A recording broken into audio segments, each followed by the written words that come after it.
Sekarang kita masuk ke looping. Misalkan saja, kita ingin mencetak nama kita sebanyak 10 kali. Yang akan kita lakukan adalah, kita print sebanyak 10 kali. Untuk cepatnya, saya copy paste saja.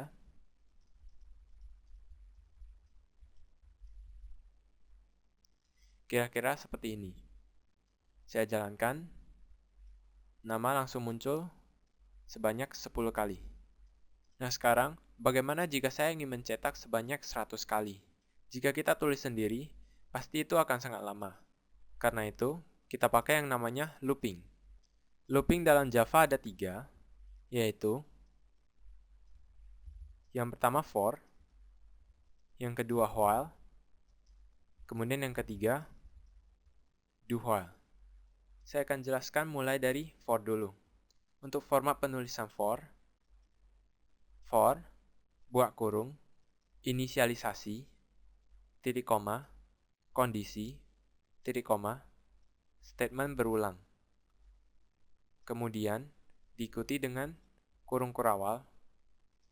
Di sini kita masukkan statement kita. Kita coba saja. Untuk yang ini saya hapus dulu. Sekarang saya mulai dari for. Kita tulis sesuai format yang tadi. For, buka kurung. Yang pertama adalah inisialisasi. Kita bisa membuat variabel baru atau memasukkan nilai ke variabel. Contohnya, kita buat integer n sama dengan 1. Ini adalah inisialisasi. Kemudian titik koma. Yang kedua adalah kondisi. Kondisi yang dimaksud adalah kondisi jika benar. Misalkan saja n lebih kecil dari 10. Kemudian titik koma, statement berulang. Untuk statement berulang, yang biasa kita gunakan adalah n++ ataupun n min. Kemudian kita buat kurung kurawal di sini. Nah, di dalam kurung ini, kita masukkan apa yang ingin kita ulang. Misalkan saja, saya print,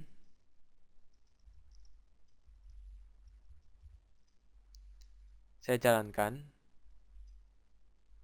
hasilnya adalah, Budi bermain biola sebanyak 9 kali. Nah, sekarang saya akan jelaskan langkah-langkahnya. Yang pertama, for akan melakukan inisialisasi. Setelah itu, for akan melakukan cek kondisi. Yang dimaksud kondisi adalah yang ini. N lebih kecil dari 10. Jadi kita misalkan saja, inisialisasinya adalah N sama dengan 1. Jika kondisinya benar, kita cek 1 lebih kecil dari 10. Karena yang ini benar, maka for akan menjalankan statement di kurung kurawal, yaitu print yang ini. Setelah statement dalam kurung kurawal, statement untuk berulang akan dijalankan, yaitu n++. Untuk n++, itu berarti nilai n ditambah dengan 1. Jadi sekarang n adalah 2. Kemudian dicek lagi kondisinya, 2 lebih kecil dari 10. Karena yang ini benar, maka statement di sini akan jalan lagi sampai kondisi salah, yaitu 10 lebih kecil dari 10. Kita coba untuk mengganti angka-angka di sini. Misalkan saja, saya buat kondisinya n tidak sama dengan 1. Maka hasilnya adalah yang akan kita print tidak muncul. Karena pada waktu inisialisasi, n adalah 1. Kemudian misalkan, saya kembalikan syaratnya. Kemudian saya ganti statement berulangnya menjadi n min. Untuk n min artinya n dikurang dengan 1. Hasilnya adalah Budi bermain bola tercetak terus, tanpa berhenti. Untuk hal seperti ini disebut looping forever. Untuk menghentikan program ini secara paksa, klik saja tombol terminate yang ini. Jadi untuk looping, hati-hati dalam membuat syarat dan statement berulangnya. Kemudian untuk penggunaan kurung ini, jika statement yang akan diulang cuma satu, kita tidak perlu membuat kurung kurawal ini. Jika dijalankan, hasilnya juga sama dengan ada kurung kurawal. Kemudian, jika statement kita lebih dari satu, kita perlu memakai kurung kurawal. Contohnya, setelah saya mencetak Budi bermain biola, saya cetak lagi nilai dari N. Hasilnya adalah dari 1 sampai 9.